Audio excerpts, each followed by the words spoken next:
Hello दोस्तों, कैसे आप सभी लोग। आशा करते हैं सभी लोग अच्छे होंगे, स्वस्थ होंगे, मस्त होंगे, तंदुरुस्त होंगे। तो दोस्तों, हिंदी पेडागोजी की सीरीज को आगे बढ़ाते हुए हम आज ऐसे प्रैक्टिस सेट के साथ आपके सामने उपस्थित हैं जिससे आपके आने वाले एग्जाम में बहुत ज़्यादा क्वेश्चन देखने को मिल सकते हैं। अगर हम प्रैक्टिस सेट नंबर की बात करेंगे ना, तो हम लोग का प्रैक्टिस सेट नंबर 6 है। अगर हम टॉपिक की बात करेंगे तो टॉपिक आज हम लोग का कोई स्पेशल टॉपिक नहीं है, बल्कि हम लोग आज मिक्स क्वेश्चन को लेकर आए हैं, क्योंकि आपके एग्जाम में अब बहुत कम दिन ही शेष रह गए हैं। इसलिए मिक्स क्वेश्चन के माध्यम से प्रैक्टिस हम लोग को करना चाहिए। संपूर्ण हिंदी पेडागोजी के संपूर्ण चैप्टर के संपूर्ण टर्म से आपके क्वेश्चन रहेंगे आज के सेशन में, और मिक्स प्रैक्टिस सेट बहुत ज़्यादा महत्वपूर्ण है। आपके एग्जाम में यहाँ से क्वेश्चन देखने को मिलेंगे, सेम टू सेम क्वेश्चन रहे या ना रहे, लेकिन इस कंसेप्ट से क्वेश्चन आपके एग्जाम में जरूर रहेंगे। इसलिए सारे क्वेश्चन को देखिएगा, अंत तक वीडियो में जरूर बने रहिएगा। पहले क्वेश्चन की तरफ चलते हैं। क्वेश्चन कह रहा है कि जब एक शिक्षक यह मानकर चलता है कि भाषा सीखते समय बच्चे द्वारा की गई त्रुटियां स्वयं अधिगम प्रक्रिया का संकेत है, न कि विफलता का प्रमाण है, तो यह किस भाषा दृष्टिकोण को दर्शाती है। देखिए, ये बात तो बिल्कुल सत्य कह रहा है ना कि बच्चे जब भाषा सीखते हैं तो उसमें गलती करते हैं और त्रुटि करते हैं, और त्रुटि जो है ना अधिगम प्रक्रिया का एक संकेत है, विफलता का प्रमाण नहीं है। ये बात शिक्षक भी मानते हैं। तो ये किस दृष्टिकोण को दर्शा रहा है? क्या व्यवहारवादी है, संरचनावादी है, रचनावादी है, या फिर व्याकरण केंद्रित है? तो आप पाएंगे इन चारों में से ना जो ऑप्शन होगा सही वो हो जाएगा आपका ऑप्शन नंबर सी। यह जो दृष्टिकोण है रचनावादी दृष्टिकोण को दर्शा रहा है। तो दोस्तों, दूसरे क्वेश्चन की तरफ बढ़ते हैं। क्वेश्चन कह रहा है कि कक्षा में बच्चा पाठ को शुद्ध उच्चारण करने के साथ पढ़ लेता है, पर निहितार्थ से जुड़े प्रश्नों पर उत्तर नहीं दे पाता है। यह पठन के किस पक्ष की कमजोरी को दर्शाता है? देखिए, इसमें क्या कह रहा है कि बच्चा पाठ को शुद्ध उच्चारण के साथ पढ़ तो लेता है, लेकिन उससे जुड़े जो भी प्रश्न होते हैं ना, उसके उत्तर वो नहीं दे पाते हैं। यह पठन किस पक्ष की कमजोरी को दर्शाता है? क्या यांत्रिक है पठन है, या उच्चारण, अर्थबोधन और दृश्य समन्वय? तो आप पाएंगे कि क्वेश्चन नंबर 2 का सही आंसर जो हो जाएगा ना, वो हो जाएगा अर्थबोधन विकार। यानी कि इसमें क्या है कि पढ़ तो लेता है, इसलिए पठन समस्या तो होगा नहीं। क्या करता है ना कि उसके अर्थ नहीं दे पाता है, उत्तर नहीं दे पाता है, ठीक है, इसलिए ये हो जाएगा अर्थबोधन विकार से संबंधित।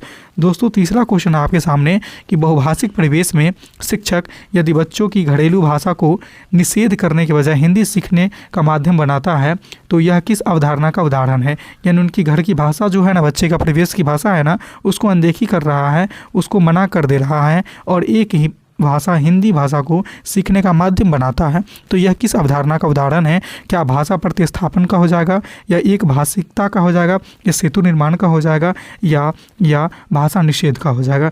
देखिए, निषेध करने के बजाय, यानी घरेलू भाषा को निषेध करने की बजाय, सॉरी क्वेश्चन में थोड़ा सा फिर से बढ़िएगा, घरेलू भाषा को निषेध करने की बजाय, यानी उसकी भाषा को यहाँ पे काटा नहीं जा रहा है, उसकी भाषा को निषेध नहीं किया जा रहा है, यानी उसकी भाषा को भी मान्यता दी जा रही है, कि बजाय हिंदी सीखने का माध्यम बनाता है, ठीक है, यानी कि दोनों के माध्यम बनाता है। तो इसको हम कह सकते हैं ना कि उसके माध्यम से, यानी उनकी घर की भाषा है ना, उसके माध्यम से हिंदी को सीखने का माध्यम बनाता है।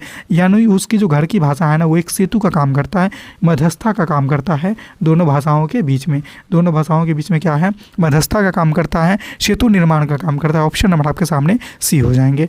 चौथा क्वेश्चन है कि पाठ पढ़ने से पहले यदि शिक्षक बच्चे का अनुभव और पूर्वाज्ञान को सक्रिय नहीं करता है, तो वह भाषा शिक्षण के किस आवश्यक चरण की उपेक्षा करता है? देखिए, क्या कह रहा है क्वेश्चन में कि पाठ पढ़ाने से पहले शिक्षक जो है ना, बच्चों के अनुभव और उसके पूर्व ज्ञान को सक्रिय नहीं करता, यानी उसके बच्चे के जो अनुभव हैं या फिर पूर्व से वो जो ज्ञान लेकर के आए हैं उसकी तवज्जो नहीं देते हैं, उसके बारे में शिक्षक नहीं जानते हैं। तो भाषा शिक्षण के किस आवश्यक चरण की उपेक्षा करता है, यानी कौन से ऐसे चरण हैं जिसकी वो अनदेखा कर रहे हैं, ठीक है। आपके सामने ऑप्शन है मूल्यांकन, पृष्ठभूमि निर्माण, अभ्यास और पुनरावृत्ति। तो इन चारों में से जो सही आंसर जाएंगे ना, वो जाएंगे आपके ऑप्शन नंबर बी, कि पृष्ठभूमि निर्माण को वो अनदेखा कर रहे हैं। दोस्तों, आपके ये जो सेट है ना, इसमें बहुत ही अच्छे और हाई लेवल के क्वेश्चन का संग्रह है, और सभी टॉपिक्स है, सभी चैप्टर्स है, इसलिए अंत तक बने रहिएगा। एक एक क्वेश्चन को देखिएगा, समझिएगा, छोड़ने का प्रयास नहीं करिएगा, ठीक है। आपके एग्जाम के दृष्टिकोण से बहुत ज़्यादा महत्वपूर्ण है। अच्छी लग रही है ना सेशन, तो एक बार सारे के सारे लोग लाइक भी कर दीजिएगा, और हमारे साथ जरूर बने रहिएगा अंत तक, ठीक है। 5वां क्वेश्चन है लेखन में विचार मंथन, प्रारूप, संशोधन और अंतिम रूप देने की प्रक्रिया किस लेखन दृष्टिकोण से संबंधित है? देखिए, पहले क्या है कि लेखन की कार्य हो रही है, इसमें विचार मंथन भी हो रहा है, प्रारूप भी निर्माण किया जा रहा है, संशोधन भी किया जा रहा है, और अंतिम रूप भी देने की प्रक्रिया सम्मिलित है। तो यह लेखन दृष्टिकोण किससे संबंधित है? क्या उत्पाद केंद्रित, या स्मृति आधारित, या प्रक्रिया केंद्रित, या परीक्षा केंद्रित? तो आप पाएंगे इन चारों में से जो सबसे सटीक आंसर जाएगा ना, वो हो जाएगा कि प्रक्रिया केंद्रित। यानी प्रक्रिया केंद्रित है, तभी तो इसमें विचार मंथन का भी अवसर है, प्रारूप है, संशोधन भी है, और अंतिम रूप होने की प्रक्रिया भी है। ऑप्शन नंबर आपके सामने सी हो जाएंगे। छठा क्वेश्चन है कि ऐसे प्रश्न जिनके उत्तर सीधे पाठ की पंक्तियों में निहित हो बूम्स के टैक्सोनॉमी के किस स्तर पर तक सीमित रहते हैं। बूम्स टैक्सोनॉमी के किस स्तर तक सीमित रहते हैं। ठीक है, यानी ऐसे प्रश्न की बात की जा रही है ना जिसका उत्तर जो है ना पाठ की पंक्ति में ही निहित होता है। जैसे कि उसका जो उत्तर है ना पाठ के जो पंक्ति है ना उसी में छिपा हुआ रहता है। यानी उसमें बच्चों को न क्या करना है कि विश्लेषण करने का अवसर नहीं मिलेगा। ठीक है, मूल्यांकन होगा नहीं, सृजन करने का अवसर नहीं मिलेगा बच्चों में। यानी कि वो क्या है ना कि पाठ के लाइन में ही सीमित है तो स्मरण कर लेगा, बच्चे याद कर लेंगे। ठीक है, तो इसमें कुछ नया खोजने का उसको अवसर नहीं मिलेगा, इसीलिए इसमें विश्लेषण नहीं होंगे, मूल्यांकन नहीं होंगे, सृजन नहीं होंगे, हो जाएंगे सीधा डायरेक्ट स्मरण होंगे जाएंगे। इस क्वेश्चन का आंसर ऑप्शन नंबर डी हो जाएंगे।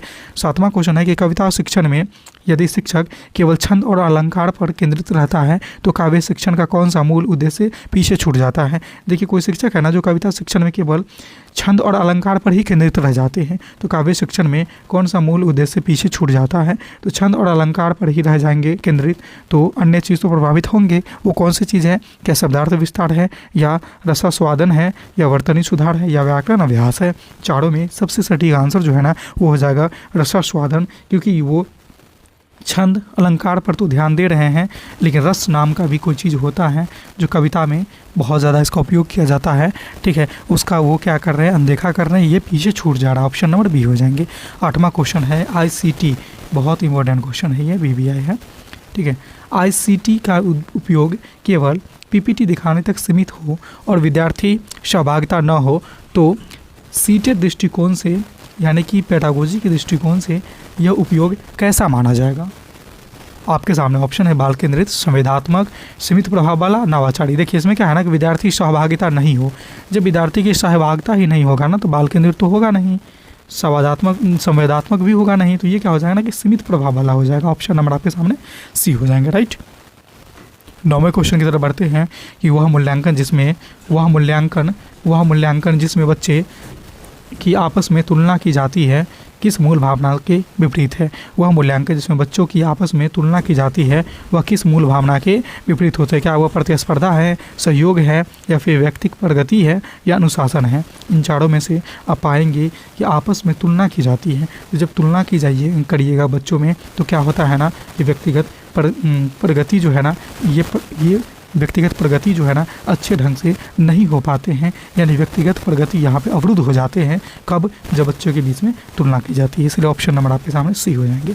10वां क्वेश्चन है कि कहानी पढ़ने के बाद बच्चों से वैकल्पिक अंत गढ़ने को कहना मुख्यतः किस मानसिक स्तर की प्रक्रिया है। यानी कि कहने का मतलब ये हुआ ना कि जब कहानी पढ़ा देते हैं बच्चों को आप, उसका वैकल्पिक अंत यानी कि एक अंत कहने का मतलब या वैकल्पिक अंत का मतलब ये हुआ कि ऐसे एक प्रश्न गढ़ने को कहते हैं जो मतलब कोई उस कहानी से रिलेटेड आप प्रश्न गढ़ने को कहते हैं यानी पूछने को कहते हैं। ठीक है, तो ये मानसिक स्तर को किस सक्रिय करता है, किस मानसिक स्तर को सक्रिय करता है। क्या स्मृति को, बोध को, चिंतन और सृजन को, अनुकरण को। तो देखिए जब कोई भी चीज़ हम नया करने की बात करेंगे ना बच्चों में तो एक ही चीज़ निकल के आता है कि उसको आप सृजनात्मक बना रहे हैं, सृजनात्मक सोच पैदा कर रहे हैं। इसलिए ऑप्शन नंबर सी चला जाएगा, चिंतन और सृजन हो जाएंगे। ठीक है, 11वां क्वेश्चन है कि व्याकरण को अलग विषय की तरह न पढ़ाकर भाषा प्रयोग के संदर्भ में प्रस्तुत करना किस पद्धति से जुड़ा है। व्याकरण को क्या करना है, एक अलग विषय के रूप में नहीं पढ़ाना है बल्कि भाषा के प्रयोग के संदर्भ में ही प्रस्तुत करना। ये क्या कहलाता है, नियम केंद्रित, संदर्भ आधारित, दंडात्मक और संरचनात्मक। देखिए अलग विषय से जब नहीं पढ़ाइएगा, ठीक है, और एक ही मतलब कोई भाषा में ही उसको जब संदर्भ में प्रस्तुत कर दीजिएगा तो चूंकि देखिए संदर्भ में प्रस्तुत कर रहे हैं इसलिए इसका आंसर जो हो जाएगा ना संदर्भ आधारित हो जाएंगे। ठीक है, 12वां क्वेश्चन है आपके सामने कि जो बच्चा मौखिक अभिव्यक्ति में सक्षम है पर लिखने में झिझकता है। क्या है कि कोई बच्चा मौखिक अभिव्यक्ति में तो सक्षम है पर लिखने में झिझकता है तो उसके लेखन विकास का सबसे उपयुक्त आधार क्या होगा। बोल तो लेता है लेकिन लिखने में क्या है, घबरा जाता है। बोल तो लेता है लेकिन लिखने में क्या हो जाता है, घबरा जाता है। तो उसके लेखन विकास का सबसे उपयुक्त आधार क्या होगा। क्या वर्तनी होगा या व्याकरण होगा या मौखिक कौशल होगा या सुलेख होगा। तो देखिए उसके लेखन विकास कराने के लिए ना सबसे जो महत्वपूर्ण आधार हो जाएंगे ना ऑप्शन नंबर आपके सामने सी हो जाएंगे। 1 मिनट क्वेश्चन क्या कह रहा है कि जो बच्चा मौखिक अभिव्यक्ति में सक्षम है और लिखने में झिझकता है, जो बच्चा मौखिक अभिव्यक्ति में सक्षम है पर लिखने में झिझकता है तो उसके लेखन विकास का सबसे उपयुक्त आधार क्या होगा। लेखन विकास का सबसे उपयुक्त आधार जो है ना सी नहीं होगा, इसका आंसर जो हो जाएगा ना ऑप्शन नंबर डी हो जाएंगे, सुलेख हो जाएगा। उसको ज़्यादा से ज़्यादा आप सुलेख करवाइएगा तो उसका लेखन विकास संभव हो जाएंगे। ठीक है, इसलिए ऑप्शन नंबर सी नहीं होगा, ऑप्शन नंबर इस क्वेश्चन का डी होंगे। ठीक है, 13वें क्वेश्चन की तरफ बढ़िए कि अत्यधिक कठिन भाषा वाले पाठ के प्रयोग से बच्चों पर सबसे पहला प्रभाव किस रूप में दिखाई देता है। अत्यधिक कठिन भाषा का जो पाठ रहेगा ना उसका आप प्रयोग करेंगे तो बच्चों पर सबसे पहला प्रभाव किस रूप में दिखाई देगा। क्या शब्द भंडार में वृद्धि होगी, या रुचि की कमी हो जाएगी, या व्याकरण सुधार हो जाएगा, या स्मरण शक्ति हो जाएगी। तो देखिए इसमें जो जब बच्चे के अंदर बहुत अधिक कठिन भाषा वाले पाठ पढ़ाइएगा तो उसकी रुचि कम जाएगी। जैसे सपोज करिए कि हम आपके सामने यहाँ पर जो भी सेट लेकर के आते हैं इसमें एकदम अल्ट्रा हाई लेवल के क्वेश्चन ला करके रख दें जो आपसे हिले ही ना, तो आपकी धीरे धीरे क्या है ना कि रुचि कम जाएगी। खास करके जब आपके पैटर्न से भी ऊपर हम चले जाएंगे, जो सीटेट पूछती है एग्जाम में क्वेश्चन, उस पैटर्न को फॉलो ना कर करके उससे ऊपर हम चले जाते हैं ना, तो क्या होगी ना कि आपकी रुचि घट जाएगी पढ़ने के दरमियान। ठीक है, तो क्या हो जाता है ना कि रुचि में कमी हो जाती है। ऑप्शन नंबर आपके सामने सी बी हो जाएंगे। 14वां क्वेश्चन है कि वह कक्षा जहां शिक्षक ही प्रमुख वक्ता हो और बच्चे निष्क्रिय श्रोता बने रहे तो सीटेट के अनुसार यानी सीडीपी के अनुसार कैसी माना जाना चाहिए। देखिए सक्रिय शिक्षक हैं, बच्चे निष्क्रिय हैं, तो ये तो अच्छी बात तो नहीं होगी। तो संवेदनात्मक नहीं होगा, रचनात्मक भी नहीं होगा, अनुभवनात्मक भी नहीं होगा। ये हो जाएंगे शिक्षक केंद्रित, यानी कि शिक्षक कौन है, वक्ता है और वो सक्रिय हैं, इसीलिए शिक्षक केंद्रित ये शिक्षा प्रणाली मानी जाएगी। 15वां क्वेश्चन है कि भाषा कक्षा में मातृभाषा या स्थानीय बोली का प्रयोग किस कारण से उपयोगी माना जाता है। भाषा कक्षा में यानी कि भाषा की जो कक्ष है उसमें मातृभाषा का प्रयोग करवा रहे हैं या स्थानीय बोली का प्रयोग करवा रहे हैं, किस कारण से उपयोगी माना जाता है। क्या मानक भाषा हटाने के लिए, या फिर परीक्षा में पूछे जाने के कारण के लिए, या नई भाषा सिखाने के आधार बनाने के लिए। ठीक है, ये इसका सही आंसर हो जाएंगे, ऑप्शन नंबर सी हो जाएंगे। ठीक है, 16वां क्वेश्चन है कि भाषा कक्षा में पाठ्यपुस्तक के साथ चार्ट, स्थानीय अनुभव और डिजिटल सामग्री का संतुलन उपयोग एनसीएफ 2005 की किस भावना को दर्शाता है। देखिए क्या क्या कर रहे हैं आप, पाठ्यपुस्तक के साथ साथ चार्ट दिखा रहे हैं, स्थानीय अनुभव को जोड़ रहे हैं, डिजिटल सामग्री को भी ला रहे हैं, इस सब का संतुलित उपयोग कर रहे हैं, तो एनसीएफ की किस भावना को दर्शाता है। ऑप्शन हो जाएंगे आपके सामने पाठ्यपुस्तक सर्वोच्चता, ज्ञान का एक रूपीकरण, विविध स्रोतों से अर्थ निर्माण और डी कह रहा है कि परीक्षा केंद्रित शिक्षण। तो देखिए इसी जब आप विविध शिक्षण सामग्री का उपयोग करते हैं ना, तो एक ही ऑप्शन है आपके सामने वो वाला कि विविध स्रोत के से अर्थ का आप निर्माण कर रहे हो। ऑप्शन नंबर आपके सामने सी चले जाएंगे। 17वां क्वेश्चन है कि शिक्षक यदि बच्चों की त्रुटियों को अलग शिक्षण योजना के संकेतक के रूप में देखती है तो यह किस प्रकार के मूल्यांकन का उदाहरण है। कोई शिक्षक जो है ना बच्चों की त्रुटि को अलग शिक्षण योजना के संकेतक के रूप में देखती है तो यह किस प्रकार के मूल्यांकन का उदाहरण हो जाएगा। ऑप्शन निर्माणात्मक, मानकीकृत, योगात्मक और तुलनात्मक। तो इन चारों में से जो सही आंसर निकल के आ जाएंगे ना वो हो जाएंगे ऑप्शन नंबर आपके सामने ना ए, निर्णात्मक हो जाएंगे, ऑप्शन नंबर ए हो जाएंगे। 18वां क्वेश्चन है एनईपी 2020 के अनुसार बहुभाषिकता को बढ़ावा देने का मुख्य उद्देश्य क्या है। यानी कि एनईपी 2020 जो है ना बहुभाषिकता को बढ़ावा देने की बात कही है, बहुभाषिकता को वृहद पैमाने पे क्लास में लाने की बात करी है। इसका उद्देश्य क्या है, क्या मानक भाषा का वर्चस्व कराना, या ये तो नहीं होगा ना मानक भाषा का वर्चस्व, संज्ञानात्मक विकास एवं समावेशन ये चल सकता है, परीक्षा सुधार नहीं, पाठ्यक्रम संक्षेप ये भी नहीं। तो ऑप्शन नंबर आपके सामने बी हो जाएंगे इस क्वेश्चन का राइट आंसर। ऑप्शन नंबर आपके सामने जो है ना बी हो जाएंगे। 19वां क्वेश्चन है कि आरटीई एक्ट 2009 के अंतर्गत केवल नामांकन सुनिश्चित करना लेकिन बाल अनुकूल वातावरण न बनाना किस प्रावधान की अवहेलना करता है। देखिए आरटीई एक्ट 2009 जो है ना ये तो सुनिश्चित किया था कि सभी बच्चे को जो 6 से 14 वर्ष के बीच में आते हैं उसको क्या है कि फ्री में शिक्षा देने की बात कही थी, नामांकन करवाने की बात कही थी, लेकिन बाल अनुकूलन वातावरण न बनाना किस प्रावधान की अवहेलना है। क्या निःशुल्क शिक्षा आप कहेंगे नहीं, अनिवार्य शिक्षा नहीं, ये तो है ही है, पाठ्य पुस्तक वितरण ये भी है कि फ्री में देना है, लेकिन गुणवत्तापूर्ण और गरिमापूर्ण शिक्षा जो है ना इसको अवहेलना कर रहा है अगर बाल अनुकूल वातावरण न बना रहा है तो। ठीक है, तो इस तरह से 19 नंबर क्वेश्चन का सही आंसर जो है ना आपका सी चला जाएगा। तो दोस्तों आपसे मैं क्वेश्चन यहाँ पे पूछ रहा हूँ जो कि मैं करवा चुका हूँ। आरटीई एक्ट जो है ना आरटीई एक्ट 2009 लागू किस वर्ष में हुआ था, लागू किस वर्ष में हुआ था, इसका आंसर आपको कमेंट में करना है कि आरटीई एक्ट 2009 जो है ना किस वर्ष लागू हुआ था। क्या 2009 था, क्या 2010 था, या 2011 था, या 2008 था? इन चारों में से किस वर्ष में आरटी एक्ट 2009 लागू हुआ था? आप हमें इसका आंसर कमेंट बॉक्स में नीचे छोड़ेंगे। अभी के अभी फिर आगे आकर के आप चीज़ों को कंटिन्यू करिएगा। फिलहाल इस क्वेश्चन का आंसर आप हमें कमेंट के माध्यम से बताइए। ये सारे क्वेश्चन हम आपको करवा चुके हैं, इसलिए आपसे पूछ रहे हैं, ठीक है। चलिए तो फटाफट आंसर दे दीजिए और फिर से चलिए 20वें क्वेश्चन की तरफ। क्वेश्चन 20वां कह रहा है ना कि शिक्षण सहायक सामग्री यानी शिक्षण शैक्षिक सामग्री TLM का उपयोग कब कम प्रभावी माना जाएगा? कम प्रभावी की बात हो रही है ना, ठीक है। जब सामग्री रंगीन हो, ये तो सत्य बात है। जब सामग्री डिजिटल हो, ये भी सही है। जब सामग्री महंगा हो, जब सामग्री का पाठ से संबंध न जुड़ा हो, जब सामग्री का पाठ से संबंध न जुड़ा हुआ हो, ये तो सबसे उत्कृष्ट है कम प्रभावी के लिए। मान लीजिए आपके हम सीटेट का क्लास करवा रहे हैं और यहाँ पर जो कंसेप्ट लेकर के आएंगे वो रेलवे वाला लेके आ रहे हैं और एकदम आपको डिजिटल बोर्ड के माध्यम से नए नए चार्ट के माध्यम से नए नए तस्वीर के माध्यम से पढ़ा रहे हैं। कितना भी मेहनत कर लेंगे, जो आपके पाठ से जुड़ा ही ना हो तो वो प्रभावी हो पाएगा क्या? आप कहेंगे कि नहीं हो पाएगा। इसीलिए ऑप्शन नंबर आपके सामने सी सही हो जाएंगे, ठीक है। 21वां क्वेश्चन है कि यदि शिक्षक बच्चों के से केवल एक सही उत्तर की अपेक्षा करता है तो किस प्रकार की सीख को सीमित कर रहा है? देखिए, बच्चे से केवल सही उत्तर की अपेक्षा कर रहा है, विश्लेषण की अपेक्षा नहीं कर रहा है, तर्क की अपेक्षा नहीं कर रहा है, तो वह किस प्रकार की सीख को सीमित कर रहा है? तो वह जो है ना रचनात्मक और आलोचनात्मक सोच को जो है ना सीमित कर रहा है, मतलब उसको दबा रहा है, दबाने का काम कर रहा है। ऑप्शन नंबर आपके सामने जो है ना डी हो जाएंगे, ठीक है। 22वां क्वेश्चन है कि NEP 2020 के अनुसार परीक्षा सुधार का उद्देश्य इनमें से क्या नहीं है?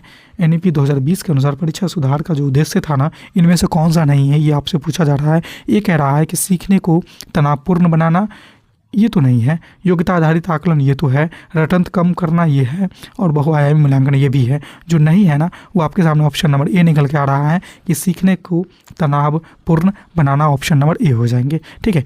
23वां क्वेश्चन है कि यदि मूल्यांकन केवल अध्याय के अंत में लिया जाए और शिक्षण के दौरान प्रतिपुष्टि ना मिले तो यह किस सिद्धांत के विपरीत है? मूल्यांकन जो है ना बीच बीच में नहीं करेगा, यानी रचनात्मक मूल्यांकन करने की बात नहीं कर रही है। मूल्यांकन कब करेगा? अध्याय के अंत में ले लेगा और शिक्षण के दौरान प्रतिपुष्टि भी ना दे रहा है, तो यह किस सिद्धांत के विपरीत है? आप पाएंगे सतत एवं व्यापक मूल्यांकन के विपरीत है, या फिर योगात्मक मूल्यांकन के विपरीत है, या मानकीकरण के विपरीत है, या निष्पक्षता के विपरीत है। तो इन चारों में से जो सही आंसर जाएंगे ना वो है आपके सतत एवं व्यापक मूल्यांकन, क्योंकि ये कहता है सतत होना चाहिए, यानी लगातार होना चाहिए। और यहाँ पे बात हो रही है केवल अध्याय के अंत में, तो बात यहाँ पे गलत हो गई, ठीक है। तो इसलिए गलत चीज़ ही पूछना था, तो आपके सामने ऑप्शन निकल के आएंगे, ऑप्शन नंबर ए वाला, ठीक है। 24वां क्वेश्चन है कि TLM का चयन करते समय CTET यानी CDP यानी पेडागोजी यानी शिक्षा शास्त्र के दृष्टिकोण से सबसे महत्वपूर्ण प्राथमिकता क्या होनी चाहिए? लागत पे ध्यान देना चाहिए क्या? महंगी वस्तुएं का इस्तेमाल करना है? आप कहेंगे नहीं। आकर्षकता, ये चलेगा लेकिन उतना भी ज़रूरी नहीं है। शिक्षक की सुविधा नहीं, बालक की सुविधा होनी चाहिए। और बालक की आयु, अनुभव और संदर्भ को ध्यान में रखते हुए उपयोग करना चाहिए। ये इसका सटीक आंसर जाएगा। ऑप्शन नंबर ना आपके सामने सी हो जाएंगे, ठीक है। 25वां क्वेश्चन है कि NCF 2005, NEP 2020 और RTE एक्ट 2009 में समान रूप से जिस केंद्रीय विचार पर बल दिया गया है वह क्या है? क्या परीक्षा परिणाम पे बल दिया गया है? आप कहेंगे नहीं। क्या पाठ्यक्रम पूर्णता पे? आप कहेंगे नहीं। क्या अनुशासन आधारित शिक्षण पे? आप कहेंगे नहीं। सब में, यानी RTE एक्ट 2009 में, NEP 2020 में, NCF 2005 में, सब में जो है ना बाल केंद्रित एवं समावेशी शिक्षा पे बल दिया गया है। ऑप्शन नंबर आपके सामने ना सी इसका सही हो जाएंगे। तो दोस्तों, आपको ये सेशन कैसी लग रही है? आप जिस चैनल पे देख रहे हैं ना, चैनल का नाम है सीटेट बाय ऑप्शन। अब इस चैनल को सब्सक्राइब कर लीजिए जो लोग अभी तक नहीं किए हैं, नए हैं, जो पहली बार देख रहे हैं। साथ ही साथ बेल वाला आइकन को इसलिए प्रेस कर लीजिएगा क्योंकि इस तरह के जब भी हम यूज़फुल कंटेंट डालूँ ना तो आपका नोटिफिकेशन आपके फ़ोन में पहले पहुँच जाए। साथ ही साथ दोस्तों, ये सेशन अच्छी लग रही है ना तो सारे के सारे लोग एक बार लाइक कर दीजिए। और आप हमें यह भी बताइएगा कि इस 25 क्वेश्चन में ना जो मिक्स क्वेश्चन आपके लिए लेकर आए थे हिंदी पेडागोजी का, ये जो 25 क्वेश्चन है ना, ये 25 क्वेश्चन में आपके कितने सही हुए हैं, ये बात भी आप हमें कमेंट के माध्यम से बताइएगा। साथ ही साथ ये सेशन कैसी लगी ये भी आप हमें कमेंट के माध्यम से बताना ना भूलेंगे। अपना कीमती फीडबैक देना ना भूलेंगे। जो लोग हमारे ग्रुप से अभी तक नहीं जुड़े हैं ना, स्क्रीन पर जो नंबर दिख रही है इस नंबर पर कॉल नहीं करिएगा, मैसेज कर दीजिएगा ग्रुप से रिलेटेड। आपको ग्रुप का लिंक मिल जाएगा, यहाँ से जुड़ जाइएगा। आपको ढेर सारी बेनिफिट यहाँ से मिलने वाली है।